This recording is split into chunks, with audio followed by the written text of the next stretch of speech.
Hi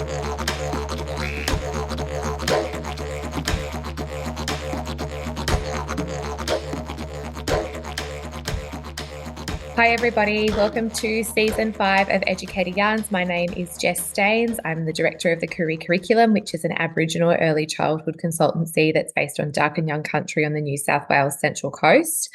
We offer professional development for early childhood educators through webinars, retreats, events, and in-services. This time round on season 5 of Educator Yarns, I'll be joined by Bec Burch, who's the founder of Bush Kindy Australia, which is a program that supports educators in enriching opportunities for play and learning in nature for children. Bec has an extensive background in early childhood education. She leads Bush Kindy Australia, where they take children into nature spaces in all weather, and it gives them the opportunity to play and learn. Bec has experience that spans over many years regarding training and mentoring in nature play, and she's worked in Nature Play Queensland, TAFE New South Wales, and as well previously Cottonwood Learning.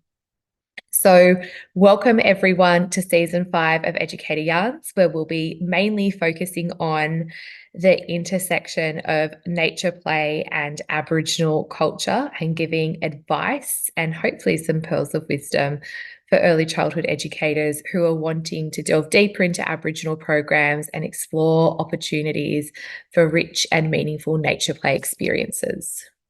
Before we get into the episode today, I'd like to acknowledge the traditional owners of the land on which we are gathered on and pay my respects to elders both past and present, as well as acknowledging any Aboriginal or Torres Strait Islander educators who are tuning in. Hi everybody, welcome back to another episode of Educator Yarns. I'm here today with Bec Burch from Bush Kindy Australia, and we are going to be talking about the 7 R's of sustainability, which is rethink, refuse, reduce, reuse, repair, regift, and recycle. Try remembering that and saying it 7 times fast, right? Welcome back, Bec. Thanks for having me. So I thought we jump in and maybe we just go through each of those R's of sustainability. And I guess the connection here is that when we're thinking about sustainable practices, in my mind, it's how we're teaching children to be custodians of the land on which we're working, learning and playing on every day with them. And so, and respecting that it is Aboriginal land. And so I feel that that's where that connection comes from for me. The first thing that came to mind for me when I was thinking about rethinking as one of the 7 R's of sustainability is getting educators to rethink maybe some of the practices that they have within their environment that are not sustainable, such as their collage trolley.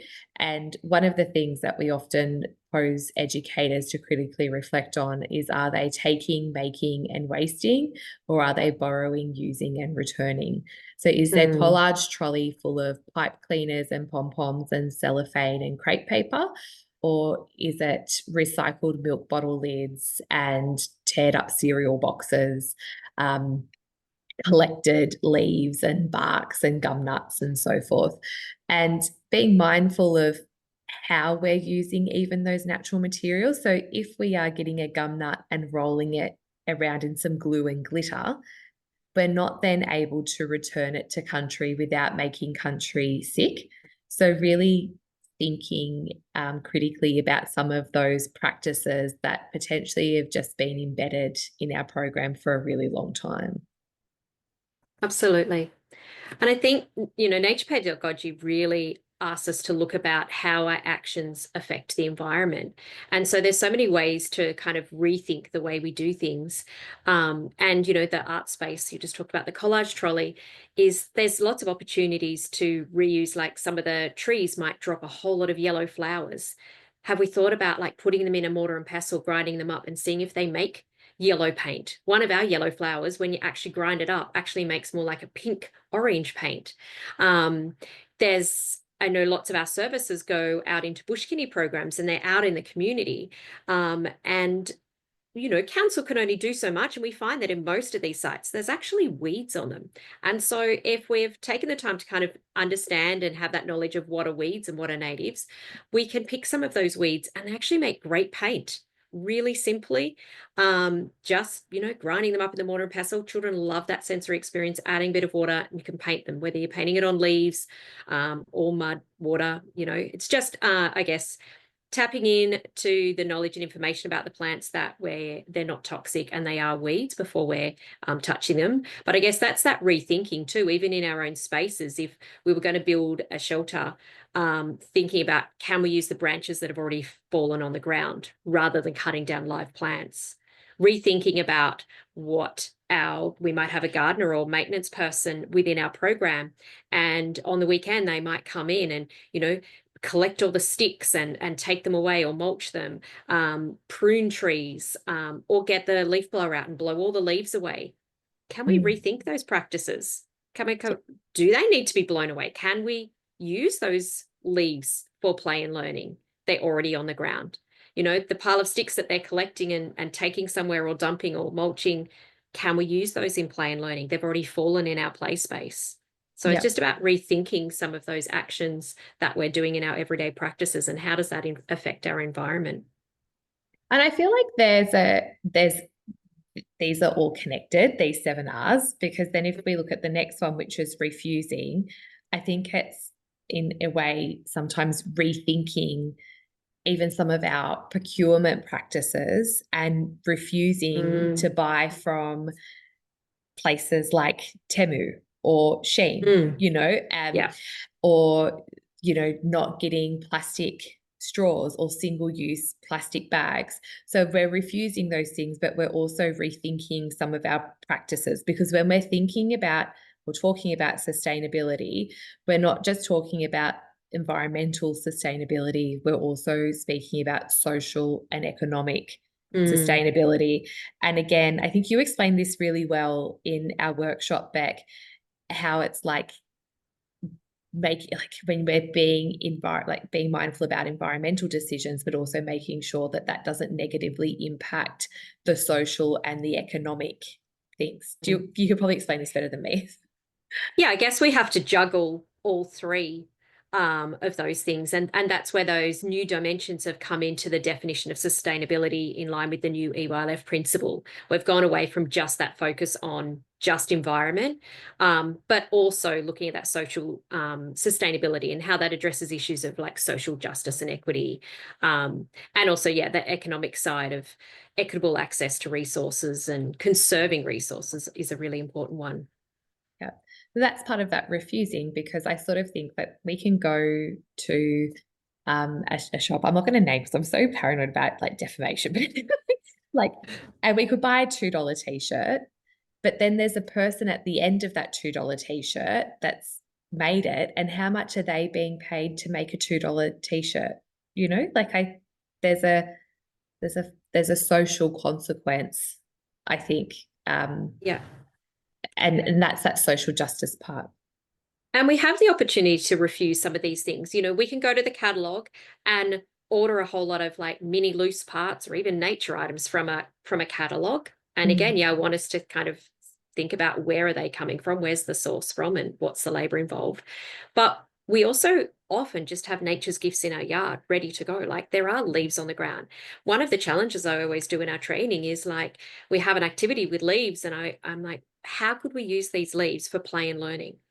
The great example in the home corner is they have a bunch of leaves and they can be money rather than laminated or plastic coins. But those leaves could then also later on be the cheese, lettuce, and hamburger, or, sushi or spaghetti. So it can be used for the pretend food. The thing about leaves and all of the natural materials is they're so open-ended. They can be used for so many different things. So, when we do buy a plastic sushi from, a catalogue or a shop, it's always just going to be plastic sushi. But if we're using some natural resources, we can borrow them from nature. They can be all sorts of things and used in a very open-ended way that really supports that child-led practice, which is part of nature pedagogy. And then, we can return them back. And it might not be leaves, it could be the seed pods. But for most of us, we have lots of that in our playground space that's already fallen on the ground, unless our maintenance person has come along and leaf blown it all away or put it in the mulcher and whatnot. Yep. What comes to mind for you when you hear reduce?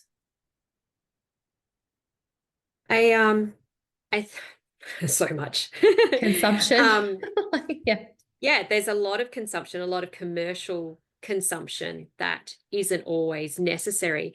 And I think one of the insights that I see educators coming back, and it's really beautiful, it's like a light bulb moment, when they start their Bush Kindy journey, they'll actually go, we went out and we didn't actually take anything but a few books. And the children were so engaged in the space. Like they realized that they didn't need to have so much stuff, so many materials. And I know we're all fortunate that we have some, amazing budgets and can fit out our rooms in with beautiful materials and resources to support learning. And that is important. But we can think about how can we provide that balance and not just keep buying for the sake of buying and keep filling our storerooms and every shelf, but like, can we, just minimize all of that purchasing? Because every time we purchase stuff, then there's this old stuff that then we're like, oh, let's get rid of that. And then there's more waste. So, can we actually, and nature's a perfect example, can we use nature as a way to not have to keep buying more commercial things? And I think it's also like being more mindful about the types of resources you are procuring in the first place. Like, are they open-ended? Can they be used for multiple purposes, that they're not just this one function and then that's it? And I kind of feel like, I don't know, I keep on jumping around because I think they're all, you can sort of see how that's connected to rethinking, and like the other part of refusing. I know I shouldn't keep going backwards, but refusing for me, really thinking about it as well, is about, again, where you're buying your resources from. And if I'm thinking about cultural resources, that you're privileging Aboriginal owned businesses and you're refusing to buy from big companies and organisations that are not remunerating Aboriginal peoples equitably for their work. And so you're making sure that you're looking to see, are they part of the Aboriginal Arts Association or part of the Indigenous Code? So you're knowing that you're buying somewhere that's ethical, and you're refusing to, just because something's cheaper, maybe, it doesn't mean that it's ethical and it's not hurting and the Aboriginal community, so why you're wanting to do those things in the first place. I think there's great opportunities in our community if we take a moment to kind of step out of our centres. I often do see them around, it might be NAIDOC week, where there'll be a community event, but there'll be market stalls, and you can tap into our local community members and buy local resources. It might be stories. I recently bought a beautiful local game with some stones and got to spend time with that elder to chat about where this originated from and why she was sharing this. So yeah, I think tapping into what's in your community and getting local place-based resources that have meaning relevant is really important, and refusing some of those products that are available on our websites or catalogs of where are they coming from. Yeah. And I think that also then leads into that idea of reusing. And I know you've talked about like reusing nature in lots of different ways. And the story that you just shared about buying the stone game from a local Aboriginal artist. I recently bought a button necklace from a local Aboriginal markets in Canberra. And to me, it was about repurposing and reusing something that was otherwise going to be thrown away. And it was beautiful, that the way that they had been arranged and put together. I think we reuse things a lot. Like, things don't have to be brand new. I think going and buying resources from op shops and Vinnies and Salvos, I think those are great things to do. Looking at, old drawers. I was at a service yesterday at Meadowbank TAFE Children's Centre, and as I walked into the service, they had used drawers from an old resource cupboard that was going to be thrown away as planter boxes as garden beds. And I love that, like not going out and buying pots, from Bunnings, but just using what you've already got. My daughter goes to OT, and one of her favorite, pieces of equipment at OT is a big, huge tire swing. It doesn't have to be these, hammock hoop swings. That we can make things ourselves and repurpose and reuse what we already have available to us. One of the cultural sort of things that comes to mind for me, as well as like the work of the ghost net weavers from Pumpora Arts Centre in Queensland, who are actively going out and rescuing these discarded fishing nets and repurposing and reusing them, turning them into beautiful sculptural pieces of art. They're in lots of museums, like they're at the Sydney Maritime Museum. I was just at the National Museum in Canberra, and they've actually got these ghost net weaves as part of the children's play space that they can touch and feel and crawl on. And my son loves it. He loved it when he was a baby. We took him through the Maritime Museum, and it's so textural. It's great for children. But I thought, what a great story, and for children to also be able to watch some of these videos of how that's, like these nets and the consequences of pollution in the ocean and what they can do about it. And that's social justice too. I think there's so much we can do with that reusing. Hi everyone, I'm just jumping in quickly to remind you all that Bec and I have a series of upcoming events and workshops all throughout Queensland, where we'll be yarning about the new ELF principles, Aboriginal and Torres Strait Islander perspectives, and sustainability. We'll be in Toowoomba, Cairns, the Gold Coast, Brisbane, Mackay, Townsville, you name it, we'll be there, and we hope to see you all there. All right, take care everyone. Enjoy the episode. Yeah, absolutely. And I think, and again, they all do interweave, all these seminars. But I do find nature, those open-ended resources, it's what we call has a high play affordance. There's so many things that you can do with it. Those nature's loose parts don't have a particular defined use. So a log, for example, might just be a balancing beam that children are walking on one day. The next day, it might become the train. And the next day, it might become a pirate ship. Like, it's one thing that children can actually reuse it and repurpose in so many different ways in their play and learning. And it really ties in with that child-led learning and their own initiations. And so, yeah, whether it's a small leaf or a big log, just think we can support children to reuse things in nature as well as the recycled things. Repair is the next one. And I have to say, this is the one that I am not very good at all. I don't have skills back. I've got no skills at all. But I do think it's something that definitely needs to be improved. Like whether it's, and I feel like a lot of like skills have been lost, like knowing how to sew on a button. I think that is, a skill, like a basic skill that everybody should know. And I don't know that. I don't know how to sew on a button. It's terrible, right? But I feel like I could definitely see why it's one of the seminars of sustainability.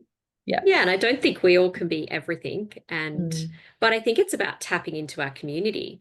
The Men's Shed, for example, are amazing groups of people in pretty much every community.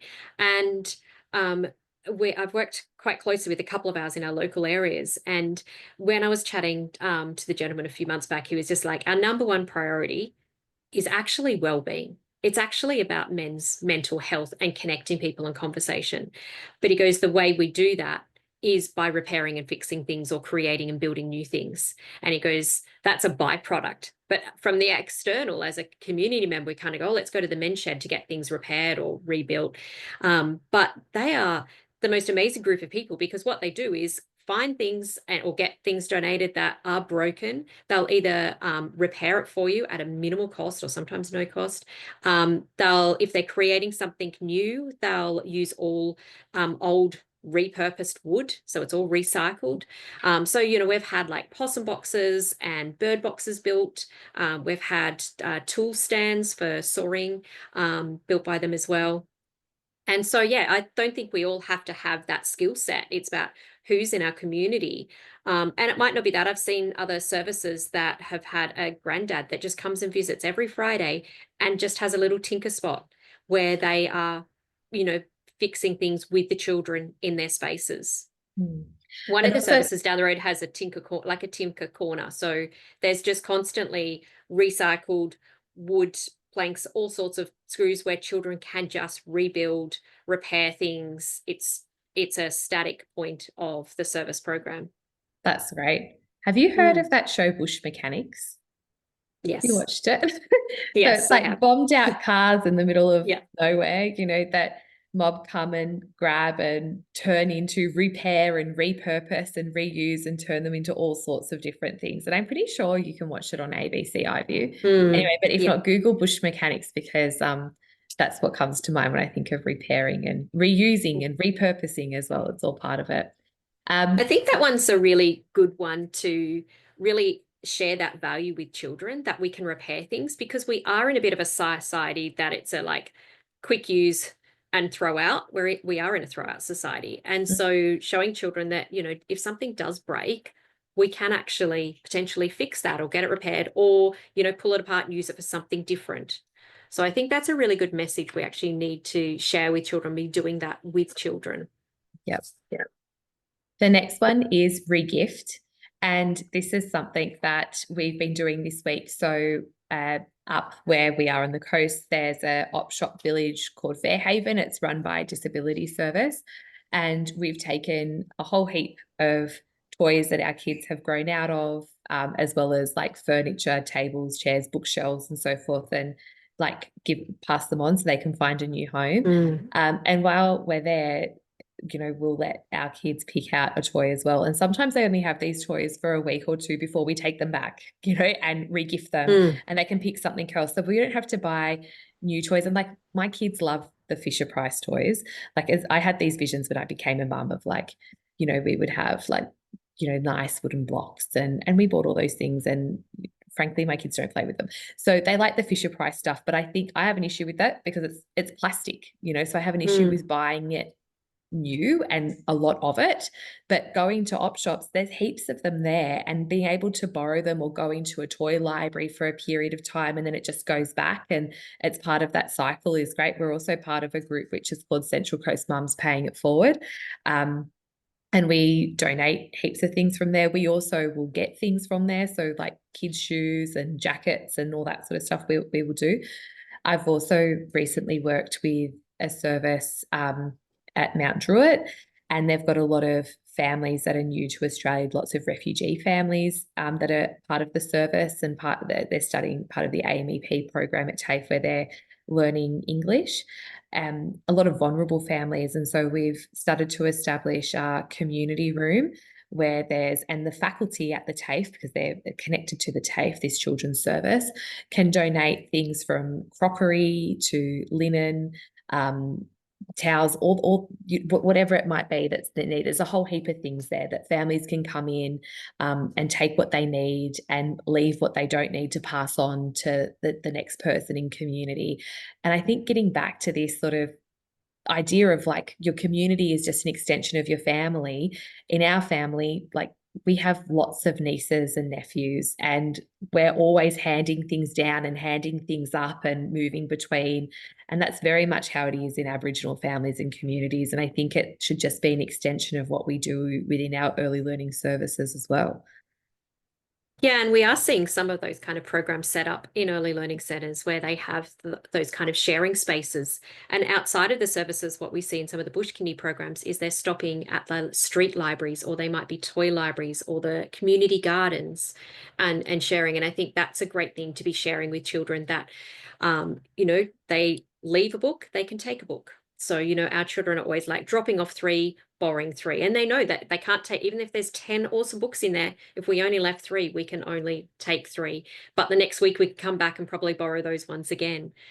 So there's some amazing street libraries out there. They're quite easy to find on Google. So I, you know, really encourage those services that are heading out to Bush Kindy, tap in and find out where are your street libraries.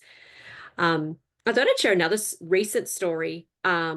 We've just had Cyclone Alfred come and visit us on the Gold Coast, and, you know, a whole nother way of looking at kind of recycling and reinventing materials is kind of the stuff that Cyclone Alfred left behind. So in my community, everywhere, there are just piles and piles of broken down trees, all on the sides of the roads everywhere. The council can't keep up with, you know, moving them. They've moved the ones off the road or off houses, but they are just in piles. And what's happening to those? Council are slowly going around, they're collecting them, they're mulching them, and they're putting them at the council depot and filling a hole. So they're kind of not really going anywhere. This is a perfect opportunity for us to be able to recycle. And I always love Hannah's word. She always talks about nature's gifts. Like, what is nature giving us today? And, we talked about Cyclone Alfred. One of the beautiful gifts he gave us on our site is a whole lot of branches that fell down. I know yesterday in our program, it was a key part of kind of their imaginary play, and their mud kitchen was with these two big branches that had fallen down. But it also gives us the opportunity to collect different leaves. We found and obviously because council come in and done some emergency work, they've used chainsaws to chop pieces up. There was a piece of a paperbark tree, a small log, that we were able to then look at all the layers of the paperbark that we typically normally wouldn't be able to look at because we're not chopping trees down. But, even in the event of a natural disaster, there are gifts there of ways to, reinvent, to recycle and upcycle nature's loose parts that are all lying around at the moment. Such a good example. And I thought when you were telling me this before, I thought that would have been like Christmas for you. Like, oh yeah, bad that the trees came down. You would have gone out. Stuff. Yeah, I was very excited. And I thought I'd share another one about recycling. Again, I think one of the gifts, and I keep giving examples about Bush Kindy, but one of the gifts that we get when we go to Bush Kindy is that we get to interact with the community. And along the way, wherever you go in Bush Kindy, you will come across people. And if you're consistently going to Bush Kindy on a Thursday morning at 9 o'clock, you're probably going to see same people that are walking or taking their dog out or taking the baby in the pram or and so on our sites when we go out, there's a gentleman every morning that goes and collects rubbish that we've met with. There's another gentleman that catches the bus right on time when we're arriving, and he knows a lot about all the local birds and snakes, so he's always sharing information with us. But where we were visiting, we had a lady approach us one day, and she just said, "Oh, I've been watching you guys come out every week, and I'm just so excited that there's a bunch of kids outdoors and exploring and learning about nature." And she said, "So I've bought you a bundle of books that I wanted to share with you." We've now become really good friends with Joy, who lives in the house with the flag that we go and visit very regularly. And we go to her back door, and, even at the end of last year, our children gave her a Christmas gift.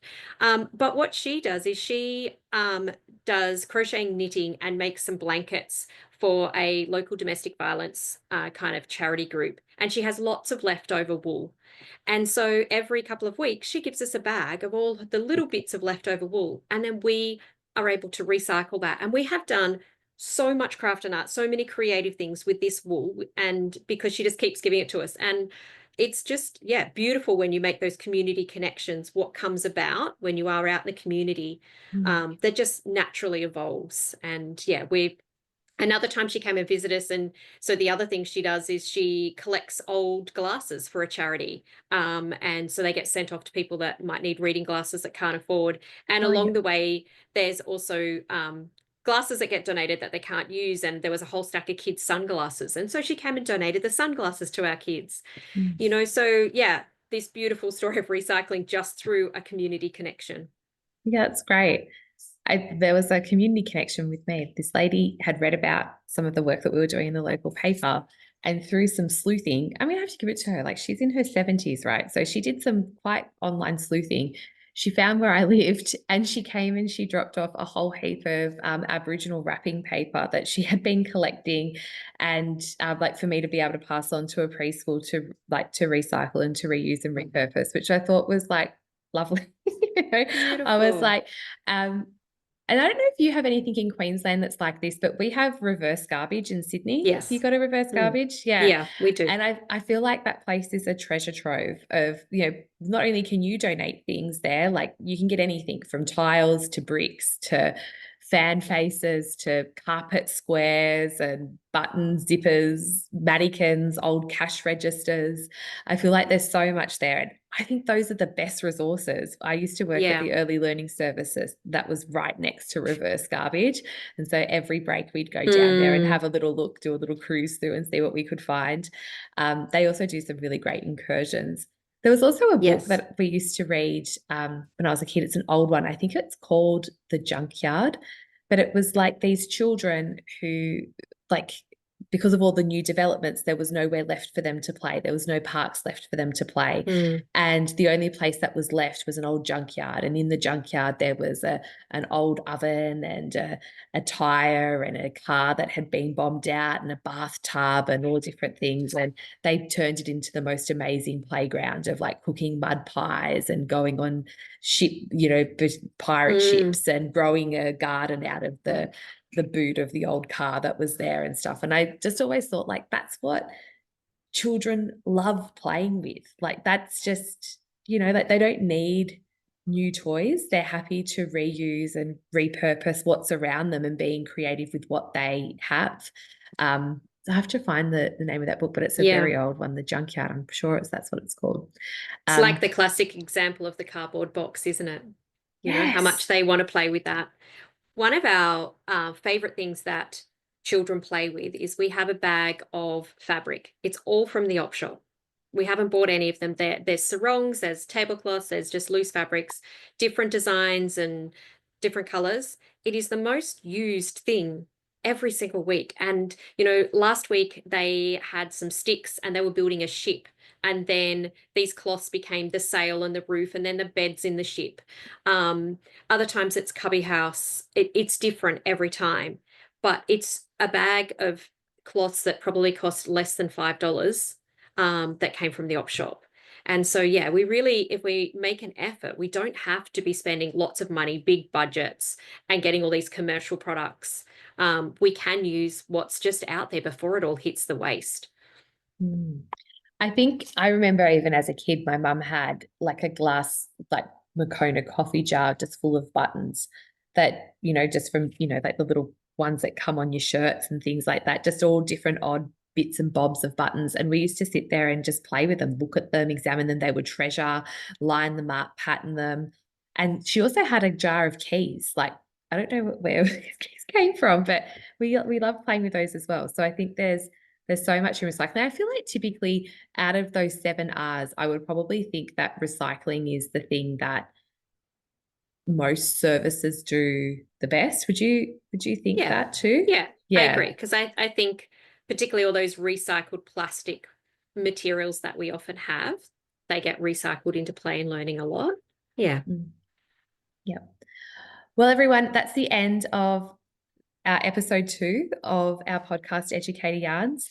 Thanks, Bec, for joining me. And in our next episode, we are going to be talking about bush tucker gardens, and particularly bush tucker gardens or gardens in general that die, and the message that sends to children and ways that we can intentionally create our gardens from beginning or find out about them and use these plants intentionally in our program.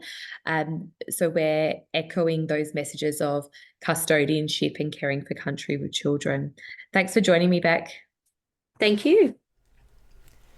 Thanks for listening to today's podcast. To find out more information about the Koori curriculum and how we can best support you in your early learning service, visit www.kooricurriculum.com.